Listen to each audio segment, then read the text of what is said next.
Olá, boa noite. Começa agora o Jornal da Justiça desta sexta-feira, 16 de julho. Por determinação do ministro Alexandre de Moraes, Polícia Federal abre inquérito para investigar a organização criminosa digital que atuaria contra a democracia. Nova linha de investigação foi autorizada por Moraes após o arquivamento do inquérito sobre atos antidemocráticos. Entre os alvos do grupo estariam o Supremo e o Congresso Nacional. Esse é um dos destaques da edição de hoje. Você vai conferir também. STF vai discutir competência do Superior Tribunal de Justiça para julgar desembargador estadual em caso de crime comum. STJ mantém decisão que suspendeu edital de concurso por suposto desrespeito a piso salarial dos médicos. Com autorização da Justiça, mega operação de combate à violência contra crianças e adolescentes prende 528 pessoas.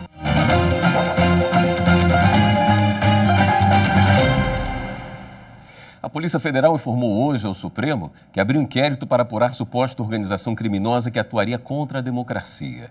Entre os alvos estariam o Supremo e o Congresso Nacional. A abertura de investigação foi determinada pelo ministro Alexandre de Moraes no começo do mês, após arquivar inquérito sobre atos antidemocráticos.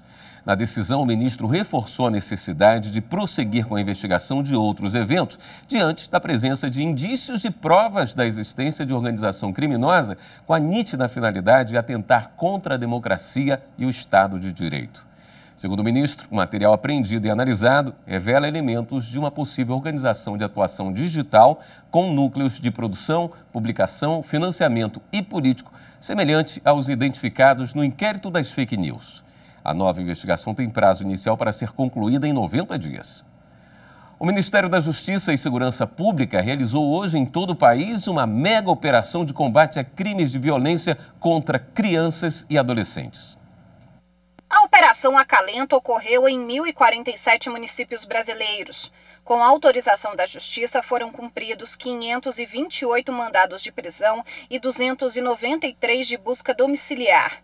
Houve ainda a solicitação de quase 1.500 medidas protetivas. Os crimes mais ventilados nessa operação foram o de estupro de vulnerável, tortura e maus-tratos.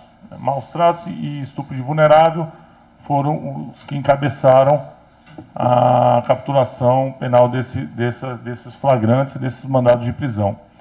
Lembrando que o estupro de vulnerável não é só a conjunção carnal, e sim qualquer ato libidinoso contra menor de 14 anos. A violência contra crianças e adolescentes tem apresentado estatísticas alarmantes em todo o país. Só no primeiro semestre deste ano, o Brasil registrou mais de 50 mil denúncias de maus-tratos a menores de idade.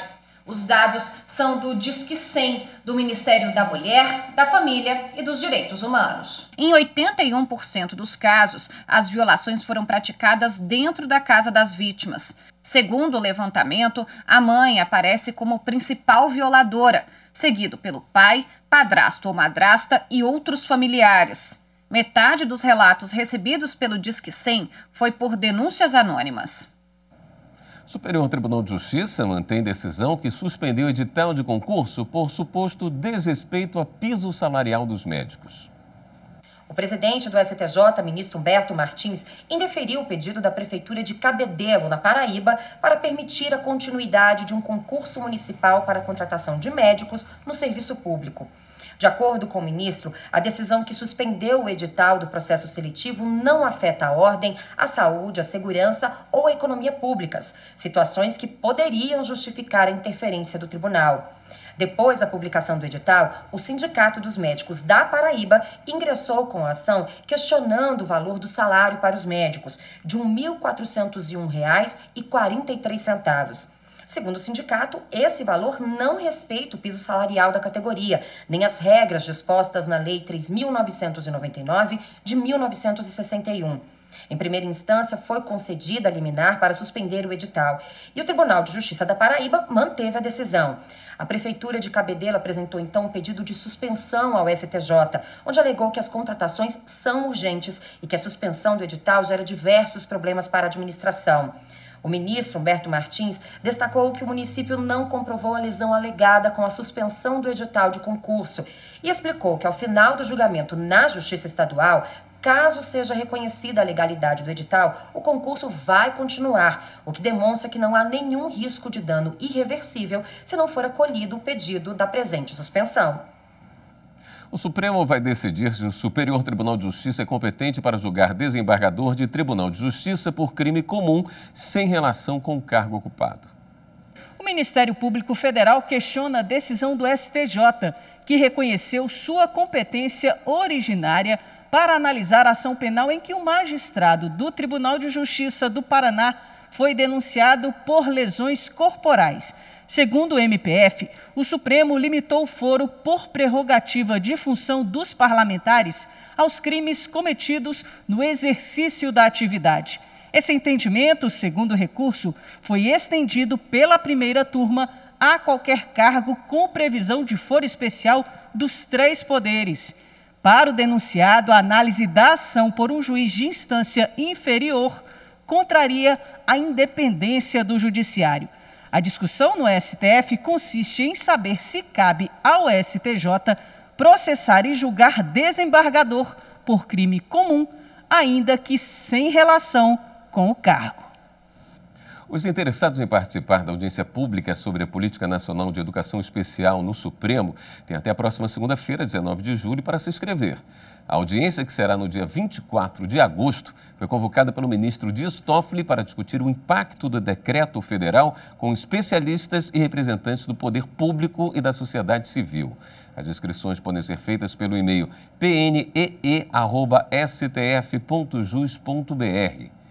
De acordo com o ministro Dias Toffoli, relator da ação que discute a matéria no Supremo, é essencial que se busque o melhor entendimento do tema em suas dimensões psicológicas, sociológicas e pedagógicas.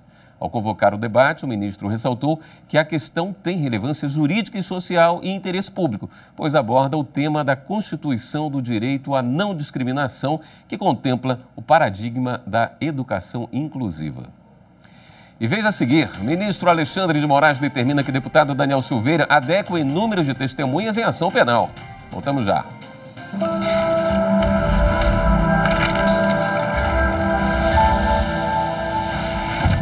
A Constituição de 1988 rompe com o autoritarismo da ditadura militar, garantindo a volta à democracia no Brasil. Em termos de socioambientalismo, a Constituição também é um importante marco. Pela primeira vez, a Constituição de 88 garante o direito ao meio ambiente ecologicamente equilibrado, submetendo a ordem econômica e a propriedade privada à sua função socioambiental.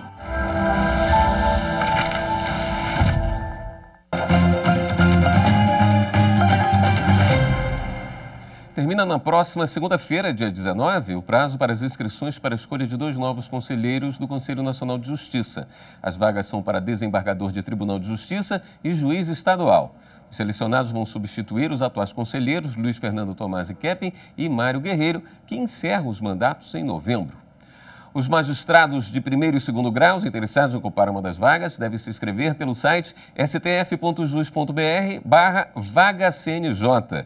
Os currículos vão ser apresentados aos ministros do STF para escolha em sessão administrativa da Corte.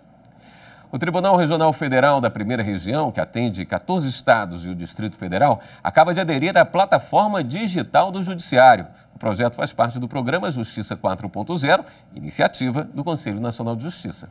Agora, com a adesão do TRF da Primeira Região à plataforma digital do Poder Judiciário, a Justiça Federal em todo o país vai compartilhar soluções tecnológicas de uso comum.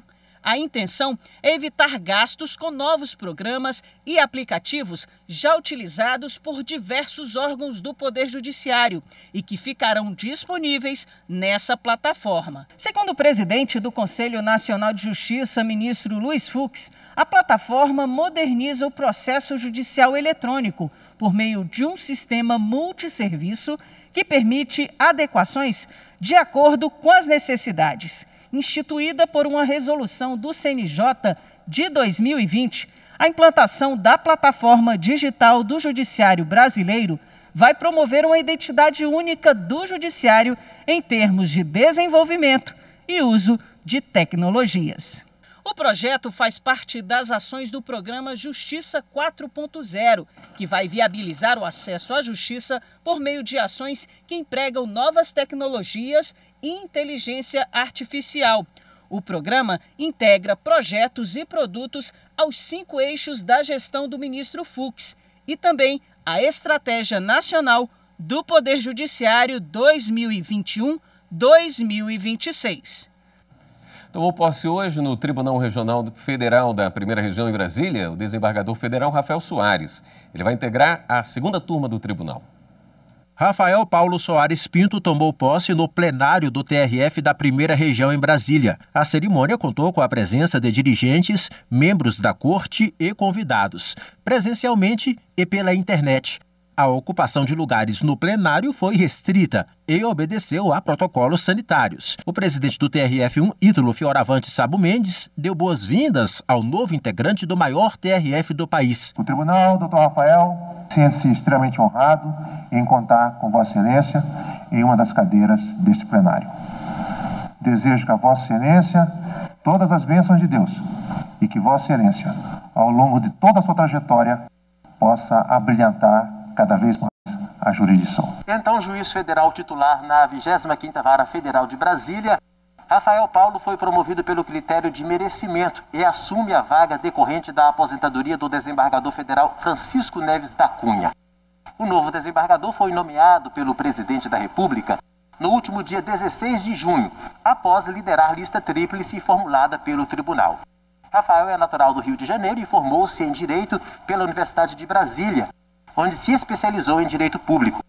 Foi advogado e promotor de justiça antes de ingressar na magistratura federal em 1998. Após passar por várias sessões judiciárias, como a do Acre e da Bahia, Rafael foi convocado para atuar em auxílio às turmas e no projeto de aceleração de julgamentos no TRF1. Ele foi chamado ainda para atuar em auxílio à presidência do STJ e ao gabinete do ministro Gilmar Mendes, do STF. Em entrevista, o desembargador destacou o papel da Justiça Federal e de seus membros, servidores e colaboradores no atual contexto de pandemia e início da retomada gradual das atividades presenciais. A Justiça Federal está como protagonista, eu digo, né? Quase totalidade das ações decorrentes da pandemia são de competência nossa.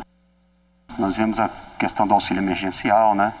A questão de benefícios previdenciários, que no decorrer da pandemia foi o que mais assolou a justiça, né? Foram centenas de milhares de ações ajuizadas, né? São ações de extrema importância, que têm um impacto social significativo, né? Econômico, que não se deve ser jamais desconsiderado. Na retrospectiva do plenário do STF no primeiro semestre deste ano, a consultora jurídica Hanna Gomes destaca julgamentos sobre propaganda em estabelecimentos de educação básica na Bahia e regulamentação do Ministério Público de Contas do município de São Paulo. Dando continuidade à retrospectiva dos julgamentos do plenário do Supremo Tribunal Federal no primeiro semestre de 2021, hoje vamos falar sobre 2 processos julgados em março. No primeiro caso, temos o julgamento da ação direta de inconstitucionalidade contra a lei da Bahia que proíbe a publicidade de alimentos e bebidas de baixo valor nutricional para crianças em escolas públicas e privadas da educação básica. A norma também prevê multa em caso de descumprimento. A ação foi ajuizada pela Associação Brasileira de Emissoras de Rádio e Televisão, que alegava invasão de competência exclusiva da União para legislar sobre propaganda. A ABERT ainda argumentava que havia violação à liberdade de expressão no âmbito comercial. O relator do caso, o ministro Edson Fachin, entendeu que a lei que proíbe propaganda alimentar em unidades de educação básica é constitucional, pois visa promover a proteção integral à saúde de crianças e ainda que a intervenção é mínima na veiculação de propagandas comerciais. Esse entendimento foi acompanhado à unanimidade pelos demais ministros do Supremo Tribunal Federal. Na mesma sessão, em 25 de março, o plenário da Corte concluiu o julgamento sobre a regulamentação do Ministério Público de Contas do município de São Paulo. A arguição de descumprimento de preceito fundamental foi ajuizada pelo Ministério Público Federal, que alegava que a Câmara Municipal de Vereadores foi omissa por não instituir e regulamentar o funcionamento do Ministério Público Especial junto à Corte Municipal de Contas. O objetivo da demanda era adequar a legislação municipal, pelo princípio da simetria, ao modelo constitucional. Ao negar o pedido, a relatora da ação, ministra Carmen Lúcia, explicou que a situação do Tribunal de Contas de São Paulo, assim como a Corte de Contas do Rio de Janeiro, é singular, apesar da Constituição Federal de 1988 ter vedado a criação de novos ârbitros de contas municipais. A relatora lembrou também que na Constituinte de 88 concluiu-se que, como não há poder judiciário no âmbito dos municípios, também não haveria como criar um Ministério Público local. Assim, não haveria dever constitucional da Câmara de Vereadores em instituir um órgão ministerial municipal. O voto da relatora foi seguido por todos os demais ministros do Supremo. Na semana que vem, você confere outros julgamentos que foram destaque no primeiro semestre do Supremo Tribunal Federal. Não perca! O ministro Alexandre de Moraes determinou que o deputado Daniel Silveira reduza o número de testemunhas indicadas para serem ouvidas na ação penal em que ele responde por ameaças ao STF e aos ministros da Corte. A defesa havia indicado 29 testemunhas, sendo que o máximo permitido pela legislação é de até 8 testemunhas para cada acusação. Daniel Silveira é acusado de 3 crimes: coação no curso do processo, incitação à animosidade entre as Forças Armadas e o Supremo e incitação à tentativa de impedir o livre exercício dos poderes da União. Por isso, no máximo, 24 testemunhas podem ser ouvidas na ação. E no próximo bloco, na reportagem especial de hoje sobre os 130 anos do Supremo Tribunal Federal na Era da República, vamos ver como foi o primeiro julgamento do STF com transmissão ao vivo. É depois do intervalo.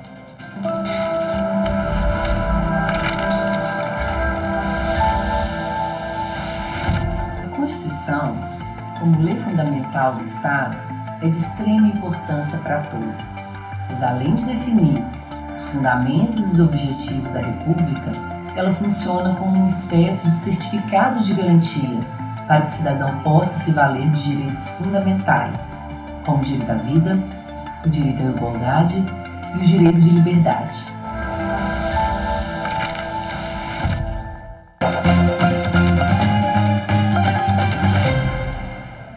Um estudo da Federação das Indústrias revela aumento do PIB de Minas e do PIB nacional com recursos do acordo histórico homologado pelo Tribunal de Justiça de Minas.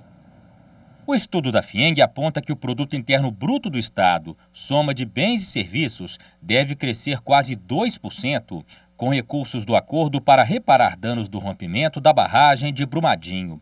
O cálculo tem por base 11 bilhões de reais, incluídos no orçamento do Estado, do total de 37 bilhões. O recurso será usado para projetos de mobilidade, obras de saneamento básico e tratamento de água e obras como construção de hospitais e escolas. As obras irão significar 14 bilhões e 900 milhões a mais no valor bruto de produção. A estimativa é de geração de quase 49 mil empregos diretos e indiretos, 4 bilhões e 200 milhões de reais em pagamento de salários a trabalhadores no ano e mais de 764 milhões em arrecadação de impostos. A região metropolitana de Belo Horizonte, incluindo Brumadinho, vai receber a maioria dos investimentos, quase 80%, 8 bilhões e 800 milhões de reais. O acordo foi muito positivo para o Estado. Ele traz repercussões nas mais diversas áreas. Retoma a capacidade de investimento do Estado de Minas Gerais. O Estado de Minas Gerais vem numa situação de insolvência.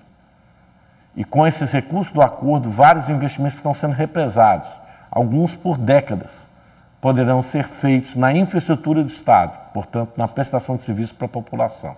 Foi aqui no auditório do órgão especial que o acordo entre a Vale, o Governo do Estado e outras instituições públicas foi homologado pelo Tribunal de Justiça de Minas Gerais no próximo dia 4 de agosto, faz 6 meses da audiência histórica que pôs fim à possibilidade de uma batalha jurídica que poderia se estender por mais de uma década. O Tribunal de Justiça busca sempre a conciliação, busca sempre a solução dos conflitos de forma mais rápida. O Tribunal de Justiça, no ano de 2019, julgou 258 mil processos. Esses processos foram julgados numa média de 4 a 6 meses.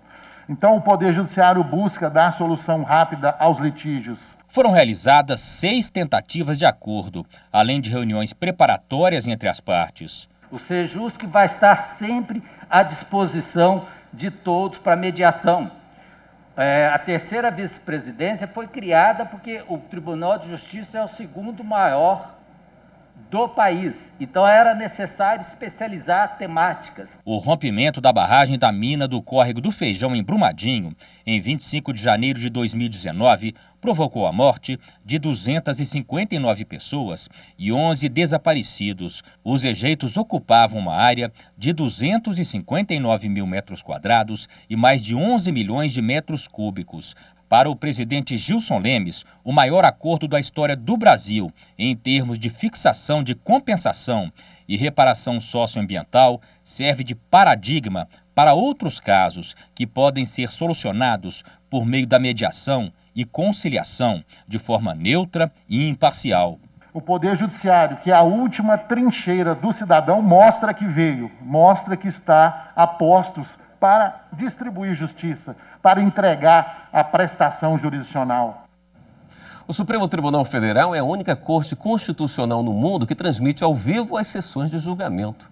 Além de maior transparência, o uso dessa tecnologia ajuda a aproximar sociedade e poder judiciário. Na reportagem especial de hoje sobre os 130 anos do Supremo Tribunal Federal na Era da República, vamos ver como foi o primeiro julgamento do STF com transmissão ao vivo.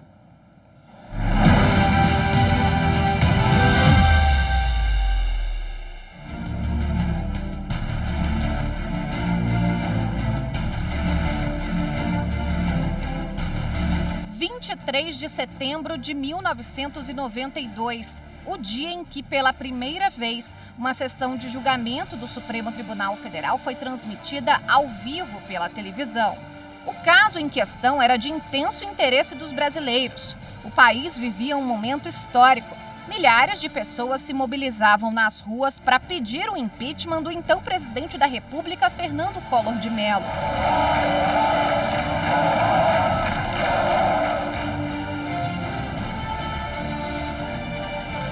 Pela televisão, a população pôde acompanhar os ministros do Supremo Tribunal Federal analisarem o mandado de segurança 21.564. O pedido era do próprio Collor, que questionava atos da fase preliminar do processo de impeachment. O ministro Sidney Sanches era o presidente da corte. Houve um mandado de segurança impetrado pelo presidente Collor contra a Câmara dos Deputados, querendo que o voto fosse secreto e que o prazo de defesa fosse maior. O Supremo não foi corporativo para proteger o seu presidente. Julgou de acordo com a sua consciência. A defesa de Collor alegou que a Câmara dos Deputados não teria atuado conforme a legislação ao estabelecer procedimentos de admissibilidade da denúncia. Também que o parlamento não teria autonomia para determinar os ritos do impeachment. Os advogados pleitearam a anulação do processo, iniciado com a acusação por suposto crime de responsabilidade atribuído ao presidente da República. Por maioria de votos, parte do mandado de segurança foi deferido. Os ministros aumentaram de 5 para 10 o número de sessões para que as partes se manifestassem no Congresso Nacional.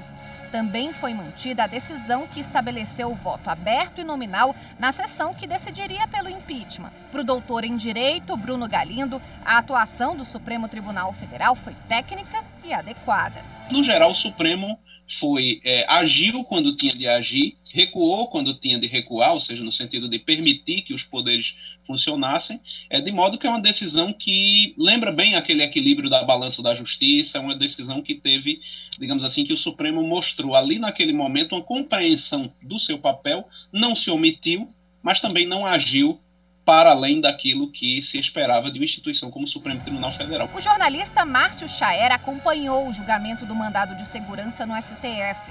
No início dos anos 90, Chaer era editor de política do Jornal da Tarde em São Paulo. O televisionamento da sessão plenária para ele foi decisivo por processo de aproximação da imprensa e, consequentemente, do cidadão com o poder judiciário.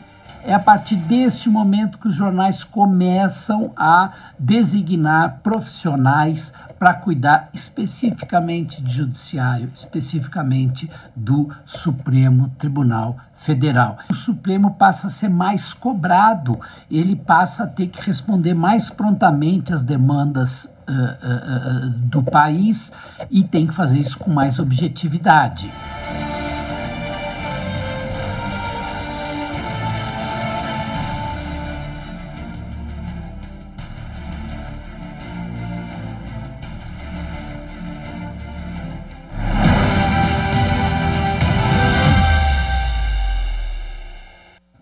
E o Jornal da Justiça fica por aqui. Uma boa noite para você, um ótimo fim de semana. Até segunda.